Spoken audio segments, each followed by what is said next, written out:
Hi guys, makeup artist Sonali आहे.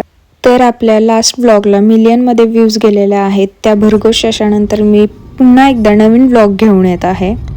तर हा व्लॉग आहे मे महिन्यातील. वेडिंग होतं मुंबईला, सो मी सातारावरून पुण्याला चाललेले आहे माझ्या फ्रेंडच्या गाडीतून. जाता जाता पेटपूजा केली जगदंबमध्ये. नंतर फायनली पुण्यामध्ये पोहोचलेली. फ्रेश होऊन कॉफी, पोहे, इडली मस्त असा आम्ही ब्रेकफास्ट केला. त्याच्यानंतर मुंबईला जायची तयारी चालू होती. 2 वाजेपर्यंत आम्हाला निघायचं होतं. क्लायंटचा कॉल येणार होता. सो आता मी डेली प्रोडक्ट्स शेअर करत आहे तुमच्यासोबत. पहिलं तर मी वेट वाईप्सने फेस क्लीन करून घेते आणि त्याच्यानंतर टोनर मी कंपल्सरी लावते. After toner I am using sunscreen. माझ्याकडे 2 सनस्क्रीन आहेत. न्यूट्रोजनाची मी लावलेली आहे. व्हाईट कास्ट असतो या सनस्क्रीनचा. आणि मी लिपस्टिक शुगरची लावलेली आहे 08 नंबर. फायनली मी रेडी झाले आणि क्लायंटची वाट बघत आहे. सो फायनली कॉल आला क्लायंटचा आणि आम्ही ऑटो बुक करून लोकेशनला चाललो आहोत. फायनली बसमध्ये बसलो आणि माझा स्वभाव चांगला असल्यामुळे मी न भांडणं करता तिला विंडो सीट दिली. माझा स्वभाव चांगला होता म्हणून तिला हे व्ह्यू एन्जॉय करता आले. पण माझ्या नशिबात कोणता व्ह्यू होता हे बघा ना. मी गाढ झोपी गेले आणि झोपेतून उठून बघते तर काय, हा व्ह्यू. Oh my God.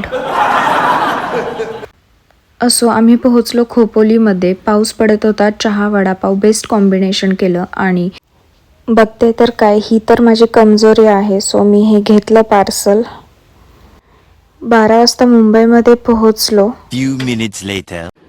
1 वाजता जेवलो, 2 वाजता झोपलो आणि पहाटे 3:30 वाजता उठलो. पहाटे 4 वाजता आंघोळ करून मी सनस्क्रीन, माझी थोडी ग्रूमिंग मी कंपल्सरी करतेच. सेटअप रेडी करून पहाटे 5 वाजता मेकअप स्टार्ट केला. आपली ब्राईड होती साऊथ इंडियन आणि त्यांना proper south Indian natural look हवा होता. फायनली ब्राईड रेडी झाली 7:30 पर्यंत, कारण 8:30ला त्यांचं वेडिंग होतं.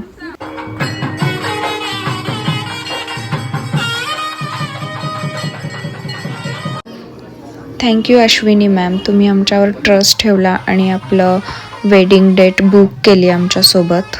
खूप छान एक्सपिरियन्स होता. साऊथ इंडियन वेडिंग अटेंड करायला मिळालं. वाव. त्यानंतर त्यांचं रिसेप्शन होतं. आपला मॉर्निंग मेकअपच लॉंग लास्टिंग असल्यामुळे टचअपसाठी जास्त मला एफर्ट्स घ्यावे लागले नाही.